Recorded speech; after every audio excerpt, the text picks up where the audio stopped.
Senator पलवैशा, ये बताइएगा कि आज बिलावल भुट्टो साहब ने जो कुछ कहा है, आपके ख्याल में JUI ने भी मुतालबा किया है कि नए इंतखाबात होना चाहिए, अब PTI अपनी जो नैरेटिव है या अपना मुतालबा है बदल रही है। पहले था कि वो जिन नशिस्तों पे उन्हें इतराज़ था वहाँ वो चाहते थे कि उनके हक़ में फ़ैसला है। अब वो भी ये आज खान साहब ने कहा है कि शंदाना गुलजार का एक छोटा सा क्लिप है, अगर हम आपको वो सुनवा दें। उसमें उन्होंने खान साहब से गुफ्तगू करने के बाद जेल से बाहर आके क्या कहा है, सुन लें ज़रा। अमेरिका के तमाम पार्लियामान ने, डेमोक्रेट्स ने, रिपब्लिकन्स ने, सब ने इकट्ठा कह दिया कि पाकिस्तान की इलेक्शन की धांधली हुई है और इसकी इंडिपेंडेंट इन्वेस्टिगेशन हो। आज भी खान साहब ने ये बात की कि अब हम फ्रेश इलेक्शंस मांगेंगे।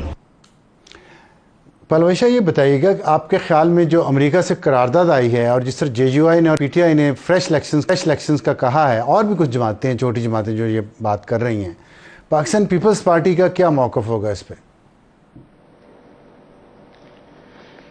देखिए, सबसे पहले मुझे एक बात ज़ाती तौर पे समझ नहीं आती, ये इनका एक अजीब दोस्त है। जब ये हुकूमत में थे, इस दोस्त ने एक साजिश के ज़रिए इनकी हुकूमत का तख्ता उल्टा दिया और उनको वहाँ पहुँचा दिया जहाँ आज हैं। जिस तरह खान साहब भी जेल में हैं और अब जबकि वो जेल में है तो करारदादें पास करते हैं कि इलेक्शन ठीक नहीं हुए। तो मुझे सबसे पहले तो इनको सवाल इस दोस्त से करना चाहिए कि भाई तुम क्या चाहते हो, और आया कि वो अब इनकी अगली कोई नई चाल क्या होगी इनके खिलाफ है, इनके हक में, उस पर किस हद तक ये जो है वो तकिया कर सकते हैं। लिहाजा ये मुझे सबसे पहले तो ये एक बड़ी कन्फ्यूजन ज़ाती तौर पे लगती है कि एक ऐसा मुल्क जिन्होंने चंद ही माह पहले इनके साथ इतनी बड़ी ज़्यादती की, एक रिजीम चेंज का ऑपरेशन पाकिस्तान में किया, और जब वो हो गया और नई हुकूमत आ गई, नए इलेक्शंस हो गए, तो अब वही मुल्क जो है वो कहता है कि ये गलत हुए। तो ये एक तजाद है और मेरे ख्याल में इनकी जमात को इस तजाद का। जी, दूसरी बात ये है कि आपने पूछा आपका मौक़िफ़ क्या है। देखिए, मैंने आपको शुरू में बताया कि जब भी इलेक्शंस होंगे पीपल्स पार्टी ज़ाहिर है उसका हिस्सा बनेगी। इस वक्त पीपल्स पार्टी की तरफ से मुतालबा नहीं है, लेकिन पीपल्स पार्टी ने ये कहा है आज चेयरमैन ने हमारे कि अगर इलेक्शंस होंगे तो जाहिर है कॉन्टेस्ट करना पड़ेगा।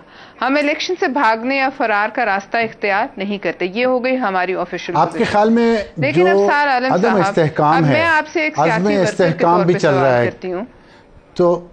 तो अगर ये अदम इस्तेहकाम नए इलेक्शन से ख़त्म हो सकता है तो क्या ख्याल है आपका पीपल्स पार्टी का?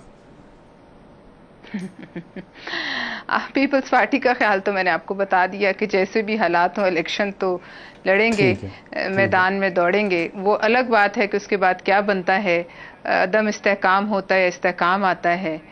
लेकिन जो अभी हमने हालात देखे हैं, आप क्या समझते हैं कि दोबारा इलेक्शन जो है आपको कोई फौरी तौर पे नज़र आते हैं? ख़ुद आप माशाल्लाह इस मुल्क के एक बड़े जय्यद जर्नलिस्ट हैं, क्या आप देखते हैं कि इन हालात में दोबारा इलेक्शन होंगे?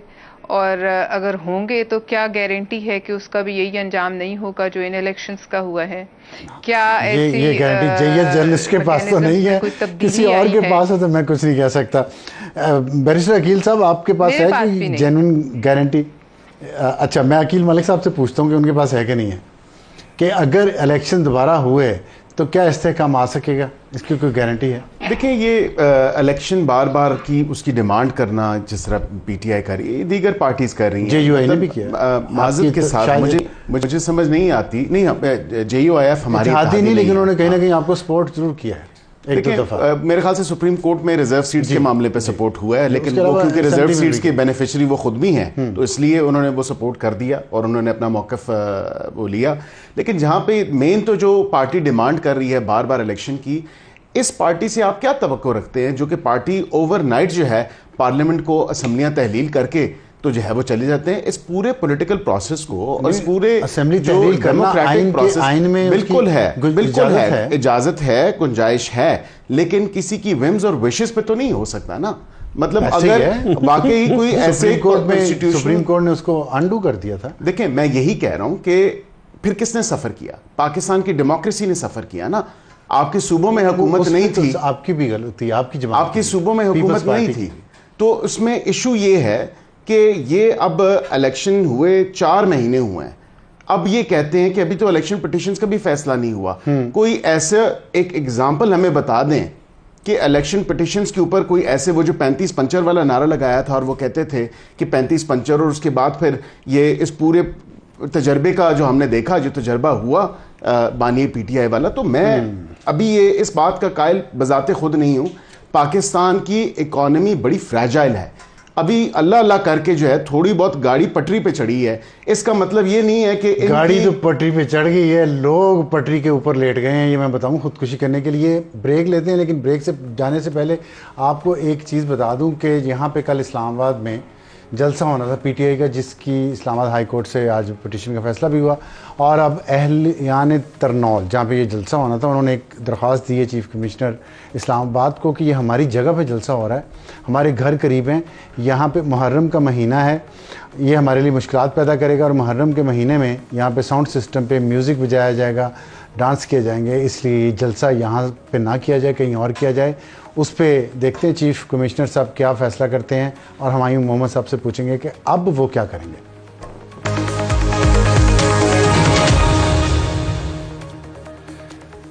ये मैं कुछ मैसेजेस आ रहे हैं प्रोग्राम के हवाले से, वो सवालात अकील मालिक साहब के लिए, लेकिन बाद में पूछता हूँ। पहले हुमायूं मोहम्मद साहब आप बताइएगा कि अभी हमें इतला आई है कि कमिश्नर इस्लामाबाद ने आपका जलसा कल का मनसूख कर दिया, एनओसी मनसूख कर दिया, क्योंकि अमन अमान की वजह से मुहर्रम अल हराम के हवाले से उन्होंने सोचा है कि ये जलसा करना यहाँ मुनासिब नहीं है।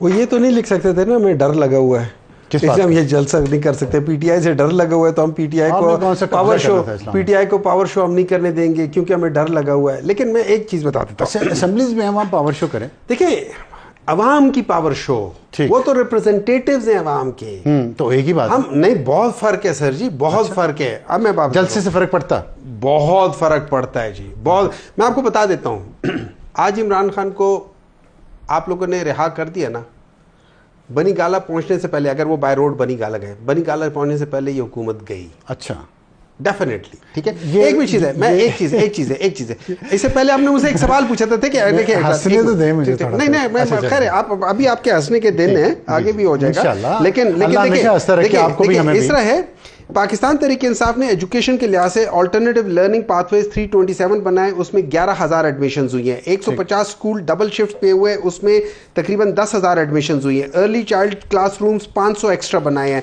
गर्ल्स के 378 कम्युनिटी स्कूल्स बनाए, जिनमें 21,618, टोटल 50,000 न्यू एडमिशन हुए इन 3 महीनों के अंदर। 50,000 जी, सिर्फ मैं आपको फिक्र, अच्छा ठीक है, 3 महीनों में आप ये कर लेना। अच्छा, उसके 11 साल में एक यूनिवर्सिटी बता दें सर। देखिए, एक बात बता देता हूँ, आप हम लोग यूनिवर्सिटी के चक्रों में पड़े हुए, हॉस्पिटल बता दें, हम यूनिवर्सिटी के चक्रों में पड़े हॉस्पिटल आप बेसिक हेल्थ यूनिट्स को बेहतर करें ना, आप बेसिक हेल्थ यूनिट को करें, आप हॉस्पिटल के सिस्टम्स को बेहतर करें। हॉस्पिटल बनाने से आपको पता है ये पेम्स पड़ा हुआ है, ये साथ में आपको पता है यहाँ पे एडमिशन का क्या हाल है, आपको पता है बहुत बुरा हाल है, बहुत बुरा हाल है। देखिए, इसको कोई डिफेंड नहीं कर सकता। देखिए, बिल्कुल सही कह रहे हैं, बिल्कुल सही कह रहे हैं, मैं कह रहा हूँ आप मुख्तलिफ हैं, बेहतर है उसकी बजाय। अब्सार साहब, मेरा काम ये होगा, बजाय में एक नया हॉस्पिटल बनाऊं, मैं सबसे पहले इस पिम को मैं फंक्शनल करूंगा 100%। ठीक है, जब तक देखिए, आपका ये स्टूडियो है, इस तरह के 4 स्टूडियो बना दूं और मेरे पास एंकर एक ही हो। बिल्कुल सही बात। अच्छा, ये आपका बजट है लेटेस्ट, गवर्नर हाउस के लिए 41 करोड़ 57 लाख थे पिछले साल, अब आपने बढ़ा के कर दिया 50 करोड़ 76 लाख, सिर्फ एक गवर्नर हाउस का खर्चा। मैं समझता हूँ नहीं करने चाहिए, तो क्यों किया? मैं देखिए, मेरे लिहाज से आप मुझसे पूछे ना, आप मुझसे पूछे, देखिए आप मुझसे पूछे, 50 करोड़ में एक गवर्नर वहां बैठा हुआ।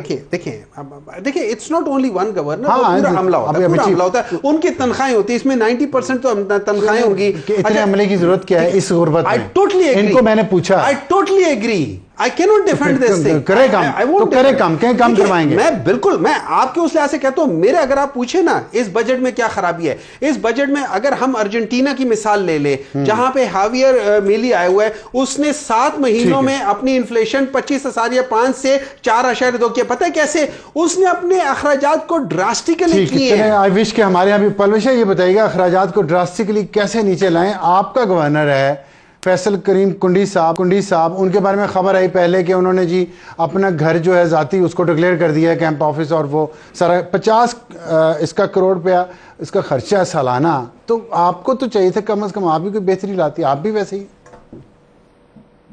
मतलब पीपल्स पार्टी। देखिए जी, बात दरअसल ये है कि कैंप ऑफिस तो जो है गवर्नर्स के भी होते हैं और सदूर के भी होते हैं, बाकी अहम मुद्दों की भी होते हैं, लेकिन बात यह है कि क्या आप ये फैसल साहब को अगर लाइन पे ले ले और उनसे पूछिए कि क्या इसको घर को कन्वर्ट करने से अपने 50 करोड़ रुपया एक घर की कोई लग सकता है एक साल में, एक जो आम आदमी का घर होता है। लिहाजा ये तो एक जो प्रोविजन है और जो सिक्योरिटी के हालात हैं उसके हवाले से कैंप ऑफिस डिक्लेयर करना जो है उसके अपने जो है वो ज़रूरत होती है। लेकिन बहरहाल इस मुल्क में सिर्फ फैसल करीम कुंडी गवर्नर नहीं है, इस मुल्क में और भी गवर्नर्स हैं। आप जहाँ तक जनरली बात कर रहे हैं, सदर हैं, वज़ीर आज़म हैं, वज़ीर आला हैं, ठीक कह रही हैं आप, यही तो मसला अवाम यही तो कहते हैं हम। लेकिन जनरली आप जो कह रहे हैं, मैं आपकी बात से एग्री करती हूँ कि न सिर्फ के अखराजात कट होने चाहिए, बल्कि अब हमें अपनी ये जो बिजली के मसाइल हैं इनका कोई देर पा हल निकालना है। अब आइंदा आने वाली सियासत जो इस मुल्क की है वो इस मुल्क की बिजली के मसाइल से लिंक्ड है, और अगर पावर टैरिफ इसी तरह बढ़ते रहे तो किसी भी हुकूमत के लिए जो है इस मुल्क में सियासी मुस्तकबिल नजर नहीं। अकील साहब आखिरी जवाब दे दें, आपके इतने ये इश्तहारात पे आपने 64 करोड़ रुपया पंजाब में पहले 55 करोड़ उससे भी पहले, कैसे ये सारा कुछ आप इतना पैसा लगा रहे हैं एडवर्टीजमेंट पे? देखें, जो अच्छा काम हो रहा है उसकी तशहीर भी होनी चाहिए। इनके टाइम पे भी तशहीर होती रही, इन्हीं एक्टर्स को, इन्हीं पर्सनालिटीज़ को इनकी गवर्नमेंट ने अब यूज़ उस टाइम किया, तो अब हमारे ऊपर जो है ये तनकीद करते हैं कि आप जो है ये अच्छे इश्तिहारात करने। मैं समझता हूँ अच्छे काम की तशहीर होनी चाहिए, और जनरली जो है उसमें कोई कबाहत नहीं है कि अगर कोई इश्तिहारात आ रहे हैं, और ऑब्वियसली मीडिया, अब मेरे ख्याल से आपको तो ज्यादा सपोर्ट करना चाहिए इस चीज को, इस चीज को मीडिया पर्सन्स को तो ज्यादा सपोर्ट करना चाहिए। आज के दिन में कैन नॉट जस्टिफाई, और अगर आप ये कह रहे हैं कि ये लोग कर रहे थे, इसका मतलब है आप भेड़ चाट चलते हैं, आप अपने दिमाग नहीं इस्तेमाल करते। Thank you very much. तमाम मेहमानों का इजाजत चाहते हैं, खुदा हाफिज।